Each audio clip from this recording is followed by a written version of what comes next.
With a major selection of the looks your kiddos love starting at just $4 in the Walmart app, a new school year means a stylish new them. Who knew? Find skater skirts and Crocs that say, I'm casual but cool. Sparkly sneakers that say, it's my classroom, you're just learning in it. And preppy polos that say, I'm the teacher's pet, even if they're mommy's menace at home. Find their favorite styles starting at just $4 in the app. The Walmart you thought you knew is now new. Hey, I'm Mark Ronson. And I'm Ray. To celebrate 150 years of Audemars Piguet, we've teamed up to create something timeless. A tribute to legacy, rhythm, and craft, with a very special connection at its heart. A soundscape from two cities, two perspectives, and one shared vision. Introducing our brand new song, Suzanne.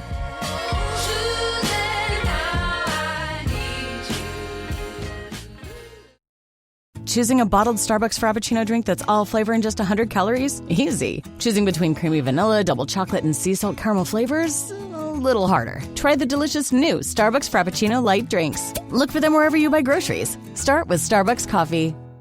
At Blinds.com, it's not just about window treatments. It's about you, your style, your space, your way. Whether you DIY or want the pros to handle it all, you'll have the confidence of knowing it's done right.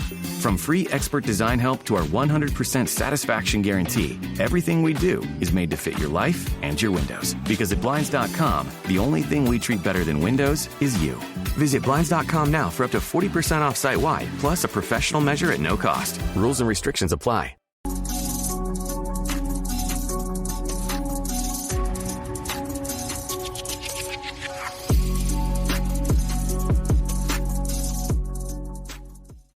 Summer League is now officially over. I don't even know who won it because it's irrelevant. But we are going to talk about that and a lot more important things. But before we get started, gentlemen, I saw y'all top 5 list last week, and I am appalled at some of the work you all put together. Lawrence Funderburk? Are we serious with that one? I think I'll change it out. I know one thing. I don't want to ever have a conversation about Chicago basketball versus whatever municipality you want to claim in Ohio. If Funderburk, or I don't even know if I'm saying his name right, is in your top 5. But I'm not even mad about that. I'm not mad about it at all. I was more disappointed in my guys from Chicago, Sports Life and Hip Hop. Their list was okay. They could have done better, though. They didn't represent the city the way they should have. Well, right. Who would be your 5 then? Oh, I've got my 5. I've got my 5. Let's talk about it. Who you got? I've got 6 OLIs. So those that don't know, OLIs is outside looking in. Do we have to hear all that? Yes, we do. OLI, Kevin Garnett, Andre Iguodala, Anthony Davis, Patrick Beverly, Ayo Dosunmu, Tony Allen, and the late, great Benji. They had all of them in their top 5. Wouldn't be for me, but, I'm not going to besmirch them. Those my guys. We kind of was on the fence about KG since he grew up in South Carolina and stuff like that. But go ahead. Nope. That's a Chicago Hooper. Number 5. Okay. Dwayne Wade. Okay. Richards High School, legendary Final Four run with Marquette, 3 NBA titles, 1 Finals MVP. He defeated cancer, and he married Gabby. Go. In everybody's top 5. Can't take him out. Not your crew last week. We asked about him. They like he wasn't worthy of top 5. Those Bufords. Top number 4. Quentin Richardson. That's who I was mad that they didn't put in there. Whitney Young High School, state champ, coldest college team in Chicago sports history. Top 5 bucket celebration in basketball history. You remember that. Everyone was doing that back at the end of the 90s. 13 years in the league. Go. No argument there, right? Here's comes the argument. Number 3, Derrick Rose. No argument. Yeah, no argument. The pride of the South Side. champion of Chatham, my hood, kind of. Inglewood Emperor, GD General, state champ with Simeon, legendary Final Four run with Memphis, youngest MVP in league history, entire NBA rule named after him. You know what that means? GOAT. This will probably get me kicked off the I will probably have to see some people in Chicago next time I'm up there after they hear this one. Number 2, Isaiah Thomas. Zeke. Oh, we don't have no problem with that. I'm sure you don't. I'm sure you don't. He was number 1 on both of y'all lists. St. Joe's High School. Shout out to St. Joe's. They're no longer around, but St. Joe's High School. The God of out West Illinois. 2 Final Fours appearance with Indiana. National champion. Bobby Knight's favorite player of all time. From 290 to 2 titles. Hall of Fame. GOAT. Can y'all guess what my number 1 is? Y'all never figure it out. I cut the suspense. Candace Parker, numero uno, Naperville's nastiest, 2-time state champ, 2-time national player of the year, 2-time national champion in Tennessee. Shout out to Pat Summitt. Dunking on niggas in high school, college, and the league. Rookie of the year and MVP in the same season. 2-time champ, Hall of Fame. GOAT. The brother wasn't even outside. Yeah, and Anthony Parker don't get no love. Nope. You got to put him on your squad and replace KG, since KG spent 16 of his formative years in South Carolina. But he did all his hooping in Chicago. That's all we here for. All of it? He was hooping in South Carolina, though. Well, I told y'all that I replaced Thunderbird with Steph Curry. Nah, that's cheating. You can't do that. Can't do that one. I looked at the rule book. Can't do that. Can't have Steph. Okay. All right. Let's talk about what we got running right now. Summer League has ended, and I was just texted and told that the Charlotte Hornets are your 2025 Summer League champs. Now, if I was to ask you all, who won the Summer League last year? Couldn't tell you. You sure you can't? Positive. I couldn't tell you. Give you one guess. No. There's your one guess. Actually, the people who won the Summer League last year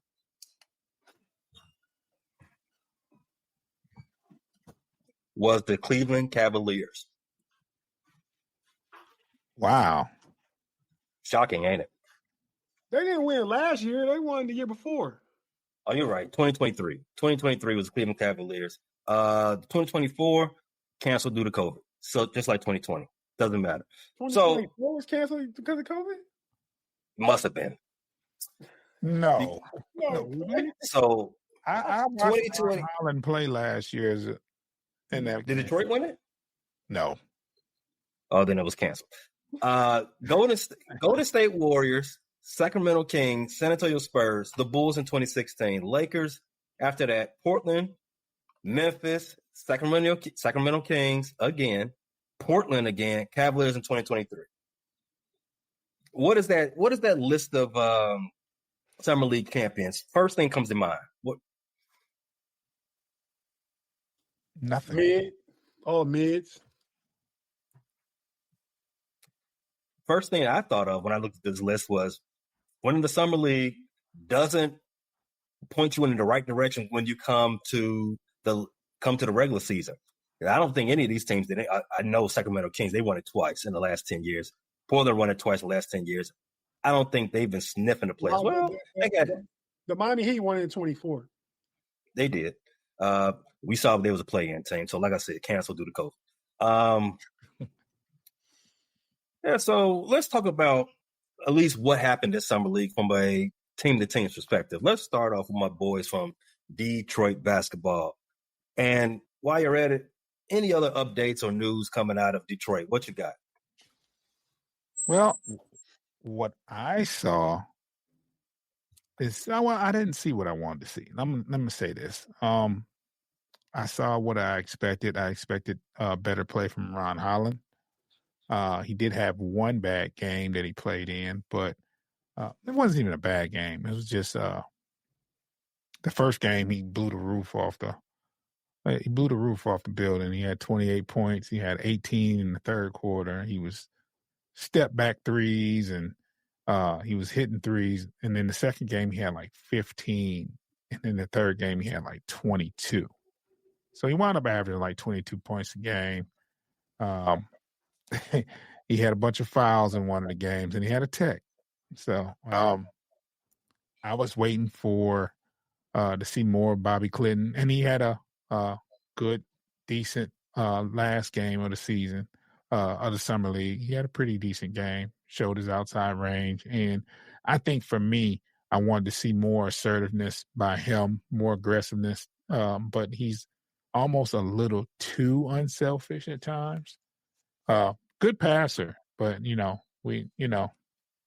but this is summer league, and this is it's not a time to be too unselfish. So, and what's the other guy named Foster? Jenkins. We saw what we wanted to. Well, we knew Jenkins was going to be decent during the summer league. But no surprises, nothing glaring, nothing. We saw what we needed to see out of Ron Holland.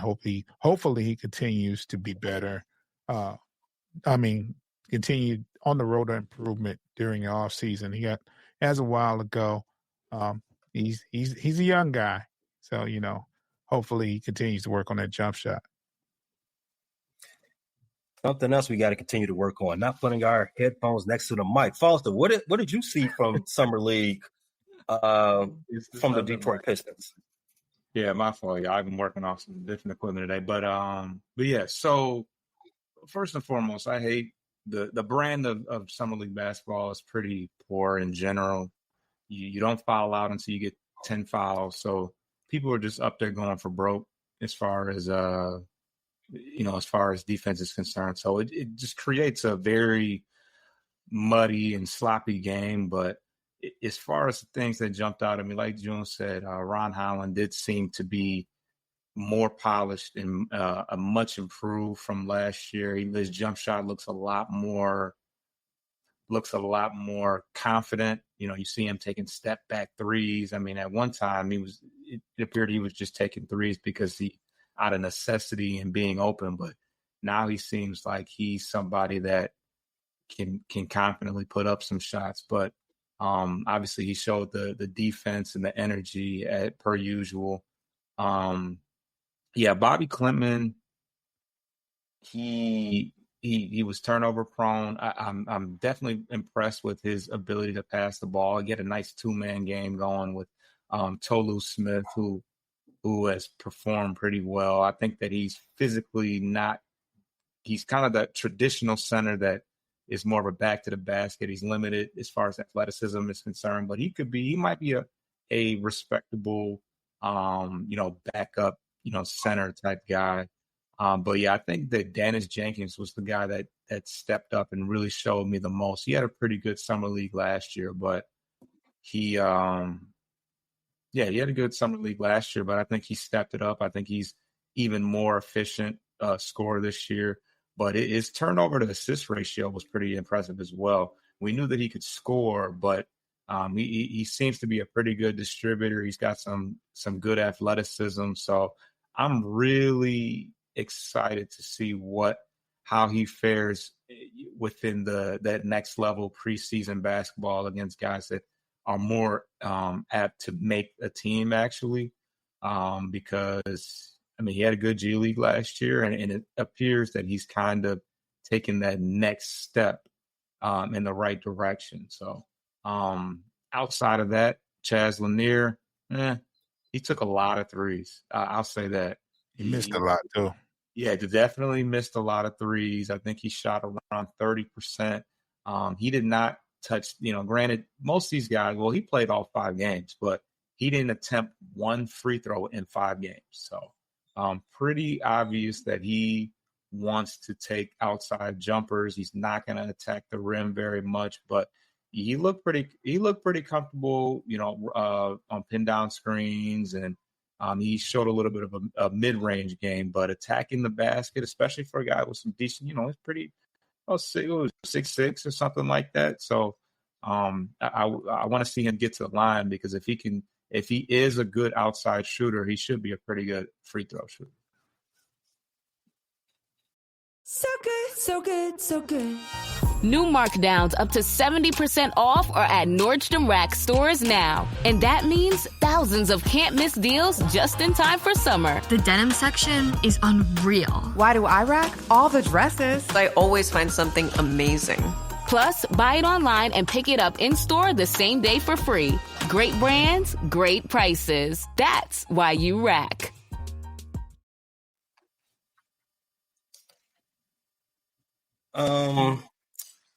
Foster, you don't like open runs, I take it. I mean, if I'm evaluating from an NBA standpoint, then I mean, open runs are cool, but it's not me out there hooping. It's NBA players. So what do you want to see when you're watching Summer League? I mean, it's not an NBA game. Right. 80% of the guys on the floor are not NBA players. So what are you looking for? Not from I get it that, it's hard to turn off your entertainment brain, but let's try to do that right now. But from a technical standpoint, what do you want to see from the team that you're, scouting? It's more of an individual. It's more of an individual evaluation than it is a team thing. You're looking to see just some of those skill sets: outside shooting, ball handling, passing. It's not as cohesive of an evaluation as it is to evaluating individual attributes. Okay, you agree with that, June? Yeah, I mean, NBA is not open gym, so I think we watch Summer League just to see individuals more so than the team play. I think even if you go 0-5, but the guy you want to see improve balls out, then you're just as satisfied. What about you, Tate? What do you want to see from Summer League? I'm really just looking at from for the second year guys, if you're a second year guy playing, I'm looking to see what you improved from last year. You're a potential rotation player. If you're a second year player, if you're a first rounder and you're playing the second year, you obviously didn't get enough time last year because in Cleveland's case, Jalen Tyson, for example, played on a winning team. So he didn't really get a whole bunch of run last year in the regular season. So you want to give him the green light to be the guy on the Summer League team and just see what all encompasses his game, what he can do. So I'm looking for that from veteran Summer League players, which are 2-3 at the most, right? From the young guys, I'm looking from like Foss and June said, from just a scouting standpoint. Coming from college, see how they fare against other guys that are hungry, trying to make the league, trying to get a two-way contract, because all those things aren't guaranteed to those guys. So they might not be as talented as the NBA players, but they're probably playing just as aggressively and playing, no Diddy, can't even avoid it, playing harder than a lot of these guys play regularly in the regular season. So I'm just looking from that standpoint. I want to see if they fit because if you got a good Summer League program, then ideally you're playing the style that the varsity team plays, right? So you will see how they fit in that style and all those things like that, in my opinion. Tell us about what Cleveland did in the Summer League. And while you're at it, any updates that Cleveland has had since the past week? I saw what you put in the chat. Mobley getting his grown man body, huh?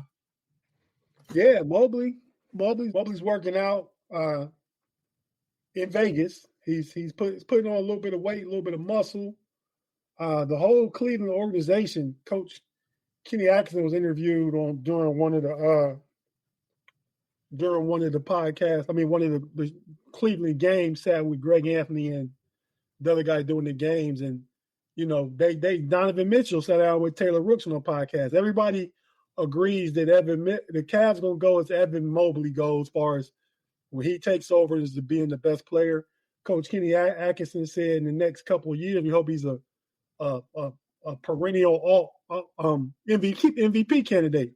And I think I mentioned that on the podcast with you guys before previously, that Evan Mobley has to be the best player for the Cavs. He's the best talent, but he has to be the best player. But yeah, he's working out. I mean, I like the fact that he's in the gym, putting on muscle, working on his handle, wearing a do-rag. Might be getting a little bit of KG mentality, even though you can't fake it, but a little bit of KG mentality that he developed on the streets of South Carolina. So, you got to hope that happens. As far as the Summer League team, Cavs went 2-3, I believe. I stopped watching like the third game because the 4 players that are going to be on potential, but 3 going to definitely be on the roster. One of them is on a 2-way, but he may have played his way into a roster spot. Cleveland has 2 roster spots open for a 14th and 15th player. Jalen Tyson, the rookie I was talking about, first round draft pick out of Cal last year, pick number 20. Versatile small forward, 6'6", 6'7", physical, can be a secondary playmaker, but he won't have to do that with Cleveland, not with Donovan Mitchell, Darius Garland, Lonzo Ball, some of those guys they have. He won't have to be that, but he's capable. Physical. He's a poor man's Josh Hart right now. Let's just say that. He looked really good in the 2 games that he played. Then they sat him down. He had almost a triple-double in one of the games. He might have fell a couple of assists short, but looked really good. Craig Porter Jr., y'all know him. He's been on the varsity team for a couple of years now, but they wanted him to go and be the guy to lead the team, take over, since he's probably going to play some backup point guard this year since Ty Jerome is gone. They wanted him to go see how he leads a team, can take over and lead a group of young guys. Well, he got hurt in the first half of the first game, hamstring. They sat him down, so we didn't get to see that much of him at all, like a quarter's worth. But he'll be on the regular season roster. Naquan Tomlin played college basketball, community college. Then he went to Kansas State and transferred for his final year. It's a project. Didn't play till not in high school, till after high school. That's why he played at community college. But then after 1 year at Kansas State, went and played 1 year at Memphis with Penny Hardaway. 6'9", 6'10", power forward. He puts you in mind. I mean, these guys, a poor man's Pascal Siakam. Same kind of frame, same kind of game. Aggressive on the boards. He's the guy that could potentially make the 14th roster spot.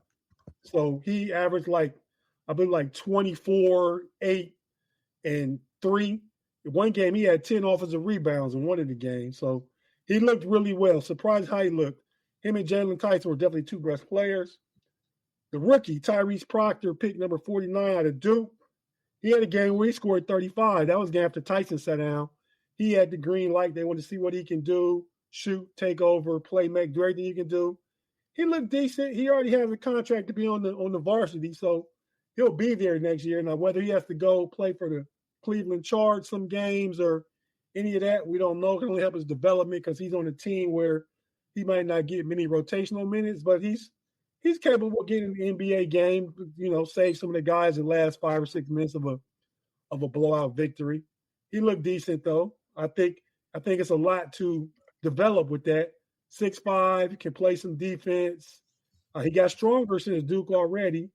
Knocked down 3-point shooter. So he needs to create better for himself, be able to, run an offense. Not that he's a point guard, but just run an offense better, get more experience at that.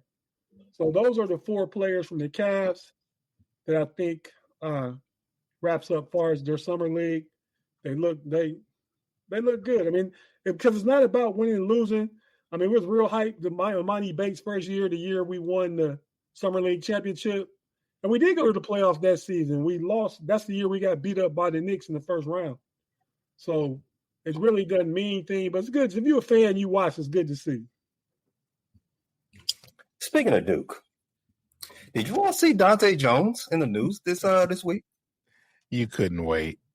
Former world champion with the Cleveland Cavaliers, Dante Jones?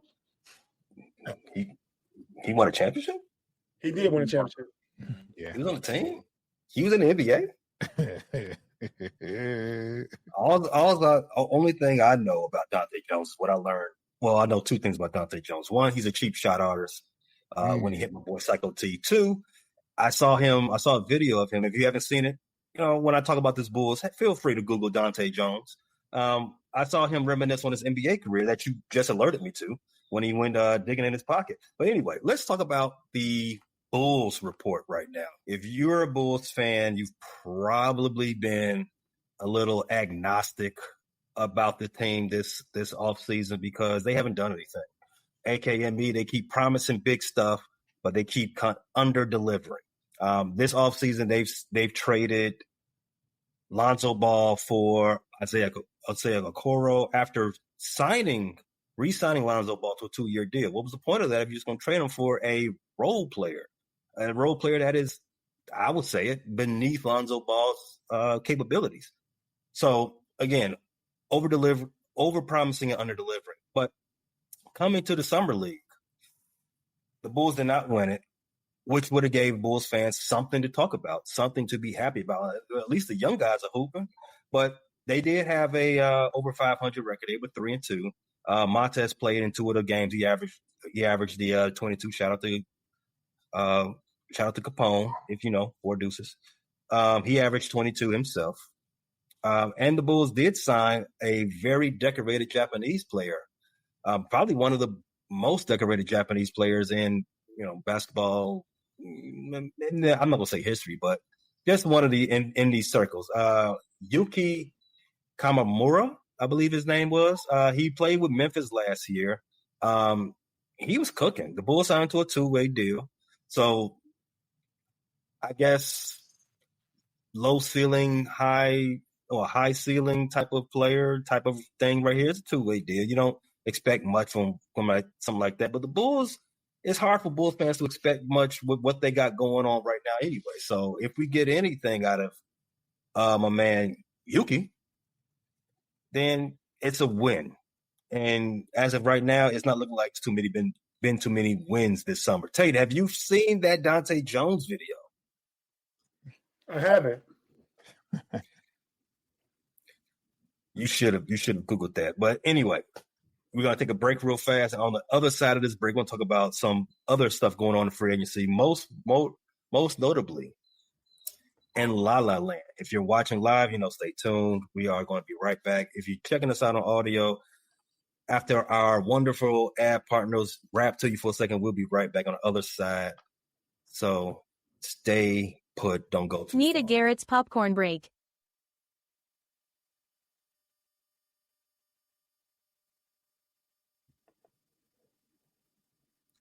So the team I've been watching a lot this offseason, just checking out their moves because, during the dog days of summer, you got baseball, you got WNBA stuff going on, and you got just NBA Twitter, if you're still watching Twitter. I mean, if you still have logged into Twitter.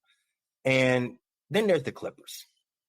The Clippers is like the sitcom that never takes a break during the summer. And I just want to ask, have you all been as equally amused by what they got going on as I have? What do you find amusing about it? Well, they, as you've heard today, they did re-sign Chris Paul, who's probably going to end his career there as you don't get to say this too much often, but as a career Clipper, whatever that means, right? They waited on Bradley Beal to get bought out, and then they brought him over. Mm-hmm. So now you have a potential starting 5 of Harden, Chris Paul, Bradley Beal, and Kawhi.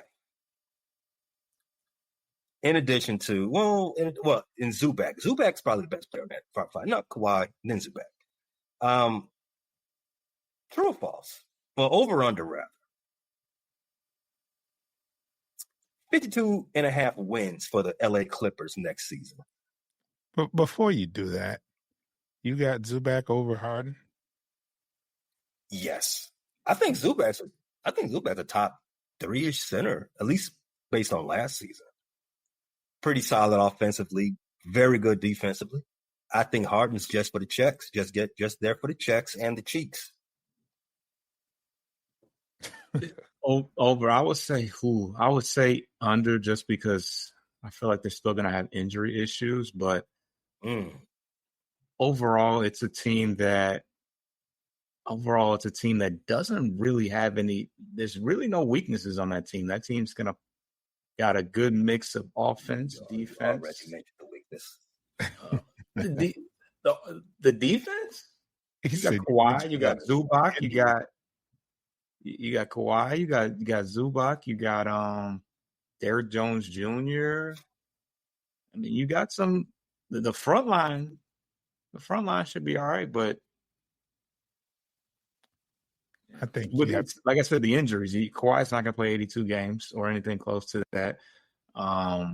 Chris Paul played all 82 last year.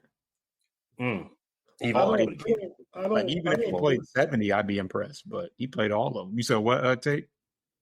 I don't think Chris Paul starts. I think Chris Paul leads the bench. I think John Collins starts. I think Chris Paul leads the second unit along with Brooks Lopez. They have an experienced second unit. So, and they also got, as far as defenders go, Nicholas Batum.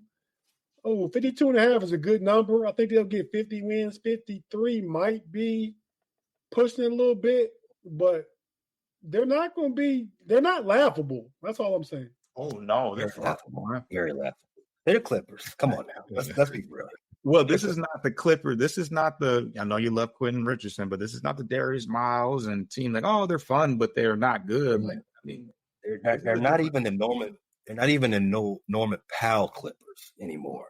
Don't forget that they traded off arguably their most dependable player for nothing.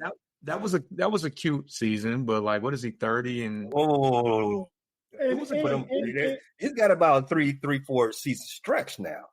None that was as good as this one though. Last year was definitely his best.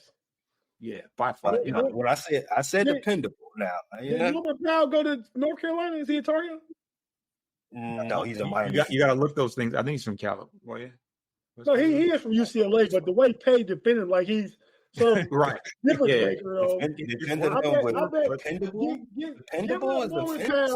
Giving up Norman Powell and picking up Bradley Beal and Chris Paul, they're better. Yeah, that's no, they're not. Let's just not do that. No, they're not. Wait. I mean, you don't get caught out if you're bad. That's not. I mean, you got Bradley Beal. That's the what? He could be the fourth option offensively. He doesn't even have to really stress himself out too much. But as far as on the defensive side of things, you got Chris Dunn. You got Brook Lopez is one of the better front line defenders too. Like I said, the perimeter isn't. I mean, Chris Paul. I don't know. This team's pretty balanced in my opinion. And you still wouldn't go past 52 wins. No, it's a lot. The Pacers didn't win 52 wins. The Pacers not gonna come close to that this year. No, right, you're right, but they didn't have 52 wins last year and went to the finals of Game 7. In the West too, it's gonna be. It's still the Clippers. The West is loaded, so it's a different type of situation out west. So, I mean, now I didn't say what they would do in the playoffs. We all know the Clippers aren't going to do anything in the playoffs. I don't care who's on the team. That's just how they, especially if you got Harden at the helm. And Bradley Beal. Not going to show up. That too. And Bradley Beal, yeah. And Chris Paul, don't forget that. I think if Chris Paul playing a role where he playing off the bench under 18, no more than 18, 20 minutes a night, he's going to be serviceable. I don't think there's a better backup point guard in the league. That's a thing. We're ranking backup point. Tune in next week. We're going to have our top 5 backup point guards. If we learned anything during the playoff run, you have to have depth to make it far. Yeah, and it's the Clippers. They are always injured. They're going to need their depth, and their depth is still Chris Paul and April go together in the ER better than anybody. I mean, let's not do that. June, Clippers 52.5 over under. How many Slightly. did they win last Slightly. year? I'm curious about that. What did they finish last year? Yeah. I believe it was about 55-ish last year. I mean, that's off the top of my head. Probably somewhere close to that. My thing is that Bradley Beal, I thought the experiment with Bradley Beal being a 51 games. I got he won 50 who? 51. I think they're going to tinker around that 50-51 game. That's what I said, June. They're a 50-win team, but 53, I don't know. Seems like a lot. I just assumed that everyone was finally off this Bradley Beal narcotic. Like, okay, he's cool on a bad team. He can give you 30 on a bad team that's not looking for any wins. You put him in a situation where there's expectations. It's not really. It's going to be a square peg in a round hole. Want to be one of those situations. You already got Harden, and then you bring Bradley Beal into the situation. You got Kawhi, who's all respect for Kawhi. I think he's on the other side of his prime. In fact, I don't even think he's in his prime anymore. But he's on the downside. He can still do a lot of things offensively. He's had better days defensively. Zubac is great. Brook Lopez is serviceable. But then you add Chris Paul to the mix. I don't know, man. It's looking like a fighting for number 6 to me. Wow, especially in a loaded West. This team is put together better than the Suns. We can agree on that, right? Oh, the Suns are put an asterisk by that because the Suns, they still are trying to figure out what they got going on alongside of Booker. I forgot.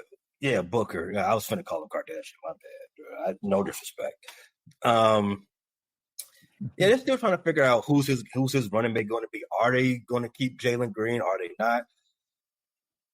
So I will put an asterisk by that now. But I do like the dynamic duo of Booker and Green if they do end up rolling it out together.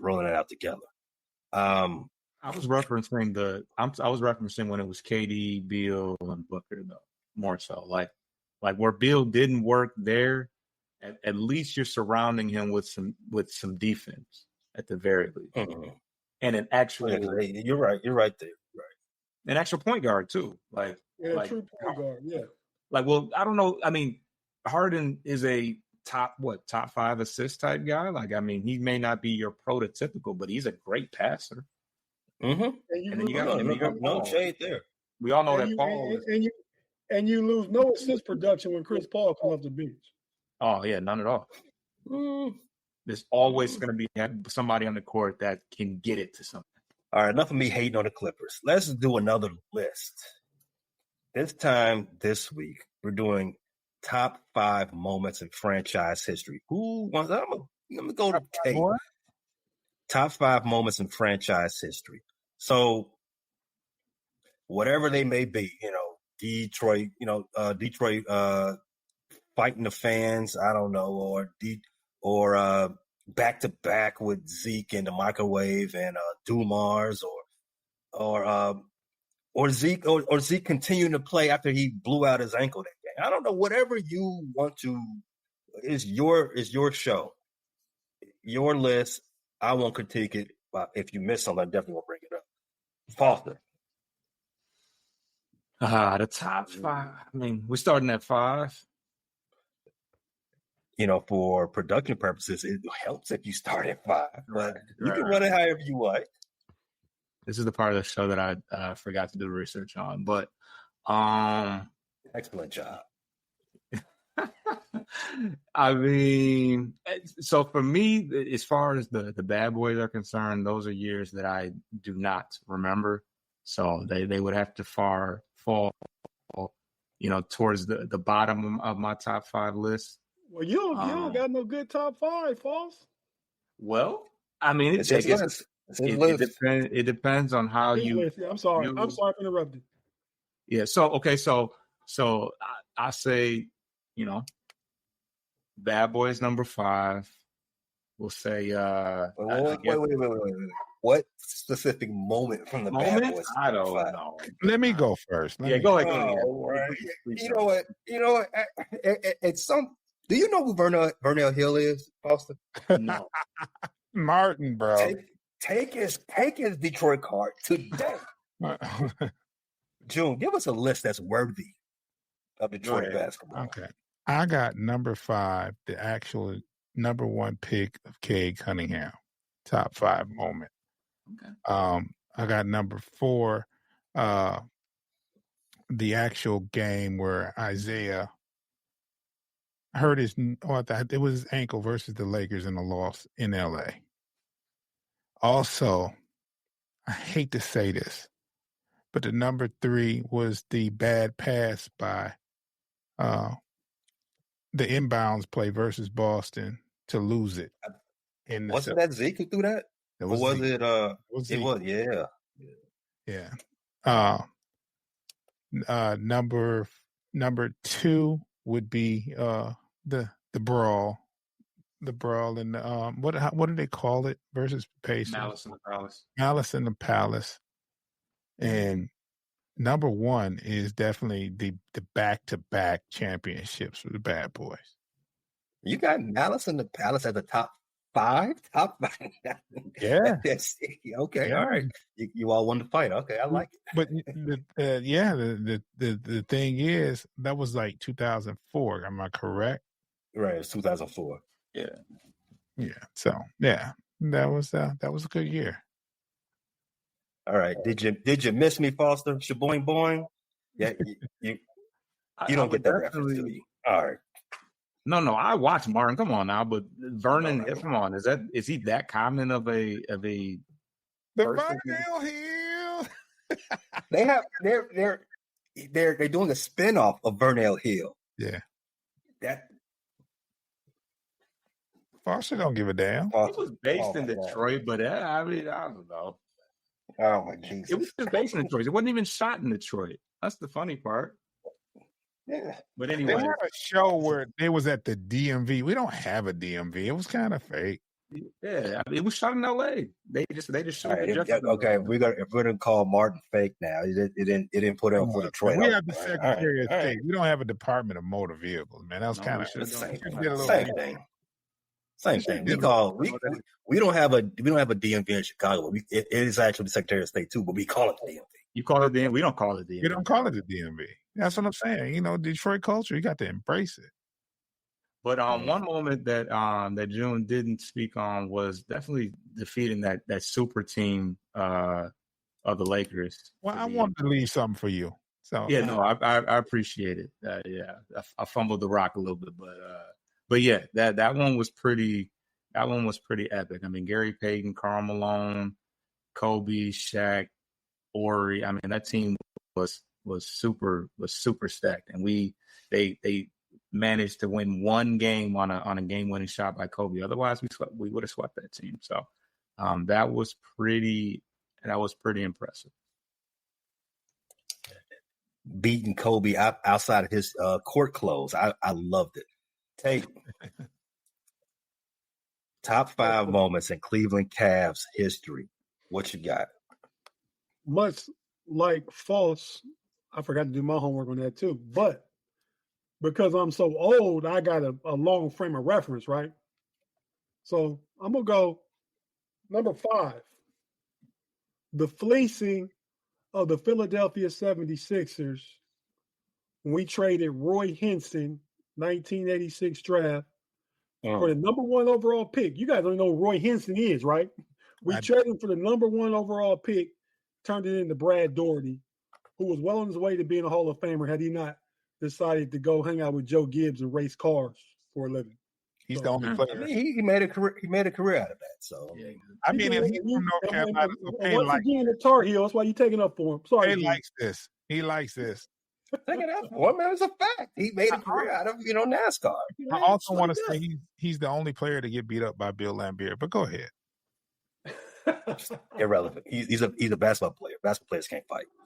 Definitely that one from North Carolina couldn't. Maybe true. That's my number 5. My number 4, I'd have to say, I think Detroit mentioned some ones that aren't favorable for the team, but it's just such an iconic moment. You got to bring it up. Was Michael Jordan hitting the shot over Craig Elo in Game 5 of the 1988, I believe, Eastern Conference semifinals? Yeah. Yeah. So that was, I mean, it's an iconic moment. You see it still all the time. You see it all the time. Jordan pumping his fist and jumping in the air. Yeah. So I'm going to include that one.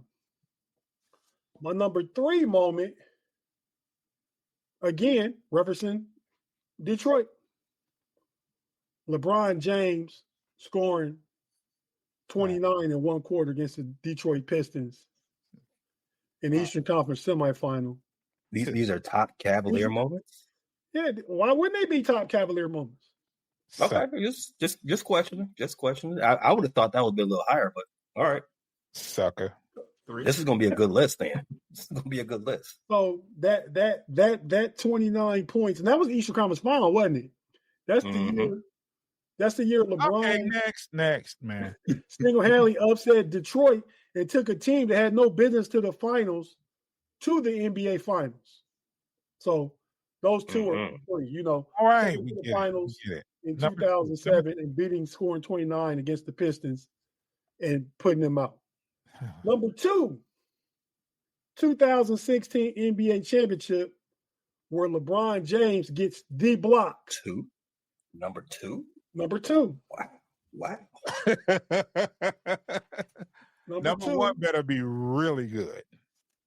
Number 1's the absolute best, and it all makes sense when I tell you that number 1 was the number 1 overall pick in 2003 when the Cleveland Cavaliers drafted LeBron James. Okay. And made almost everything else we just talked about happen. Yeah. Okay. You got that. Hey, you killed that one. That was a good list. That's a real good list. I don't know. even putting Mike in the list, I appreciate it. Yeah. All right. So for the Bulls, top 5 list, top 5 moments for the Chicago Bulls in franchise history. Number 5. Well, before you start, man, shout out to the Pistons fans because I know it's going to be some Pistons stuff in here. But go ahead. Not too much. Not too much. Not too much. This is Chicago centric. So number 5 is definitely the shot in '88. Put Mike on the map. If he wasn't already on the map, now you know. Definitely did his thing with that one. Number 4, Bulls finally getting over that Detroit hump in 1991. That was a moment. That was a moment. Like Scotty, no more migraines. It's time to put on your big boy boots and to get the stumping. And they stumped all through D-Town in 91 on the road to number 3. Is that the game Isaiah win shake hands? Yeah. Yeah, that's one of them. Next. On the road, they did this and they swept them. Don't forget that part. They swept them on the road to number 3. The Bulls hit that first title in 1991, tore up the West Side, bunch of riots, and you know what? Just good guys having fun in the city. And I'm not going to inundate you all with all of the championships because the Bulls got a lot of them. So can't fit them all in this top 5 list. But number 2, the Bulls getting that number 1 pick and selecting Derrick Rose. Again, one of the gods of Chicago, probably Chicago's favorite hooper, if we're being honest. Again, Simeon, superstar, GD General, Emperor of Inglewood. All shout out to my man, Derrick Rose. And number 1 moment in Chicago Bulls franchise history. Derrick Rose dunking on Goran Dragic. One of the best posters of all time. No. Joke. Number 1 is definitely drinking Utah's tears after Game 6 in 1998. If you know that shot where he pushed off, he definitely pushed off. He pushed off by Rusty. I can be fair. He pushed off and then took the hearts out of everybody in Utah's chest. That is, if you believe they actually have hearts in their chest, but not the show for that. Wow. Michael Jordan, some call him the Black Cat, definitely was bad luck for all the Jazz fans, 97 and 98. But I did like you all's list. I thought they were pretty good, especially not Foster's list, but Tate, your list was epic. That was a good list, real good list, especially off the cuff too, off the rip. You ever? I know you two guys in Detroit. You guys got into the battle rap scenes. Tate, you doing stuff off the dome, man. You ever thought about freestyling? I freestyle mine. And I know Foster. He is the musician of the crew, and that freestyle needed work, bro. I'm a writer. Oh, you're a writer. Oh, my bad. I'm gonna let my guys know. They was actually in the chat talking about, man, I could beat him in a battle. But I'm gonna let them know you're just a writer. But in any case, I know it is the dog days of summer. We are scraping the bowl for content. So we are branching out, doing other things as far as there's other sports that are active right now. Like I said, WNBA just came back from their All-Star break. I'm not going to even ask you guys who you all think are going to take over or take off in the second half. We ain't got to do all that right now. But what is going on is baseball and getting ready for football. And where can they hear that if they were so inclined to listen to what's going on in Detroit? If on the audio side of things, you can check us out on Corner of the Copa. But as far as YouTube is concerned, Bleachers to Speakers is where you can catch it every Sunday for a recap of the week. And then your occasional player profile or announcement midweek as well. Motor City. It is a good show on Bleachers to Speakers. Tate, same question. What's going on over there at the Know-It-Alls? On the Know-It-Alls channel, man, we trying to just do a little bit of everything, man. And we had a show yesterday. Big G will be back, I believe, next week. He's been out for a couple of weeks. We had a show. B Dirt joined us, but we talked about I wish we had a time to talk about it on here. What you guys thought about the WNBA and their salaries versus the NBA salary? Do they deserve more? That can be a question for another week. But we got into that yesterday. Talked about some NFL training camp. We talked about everything, basically what I'm saying. So that was just yesterday's show. Go back and check it out, Know-It-All's YouTube channel. So catch us there. We also do some Steeler stuff over there on Wednesday evening. We do the homies on the Know-It-All's channel, and that's on Friday nights. Myself, the homie B Dirt, and your man right here, Pay. It also airs, I guess, on Frustrated Chicago Sports Fan channel too. So be sure to tap in Fridays and check that out. But yeah, that's what we got going on in the Know-It-Alls, man. You can catch just about everything we do on that channel from that platform right about now. Definitely a good follow. Both of these platforms, Bleachers to Speakers, Know-It-Alls, good follows. You can never go wrong with that. I mean, who watches TV anymore? Everybody gets their content from YouTube. So check out YouTube and follow both of those channels for a lot of good, not just sports, but, banter and content. As for Chicago, as I already said, we got baseball. I got my Cubs reports, and we are ramping up the football stuff. But before we get off of here, I do want to say rest in peace to everybody's favorite big bro, Theo Huxtable.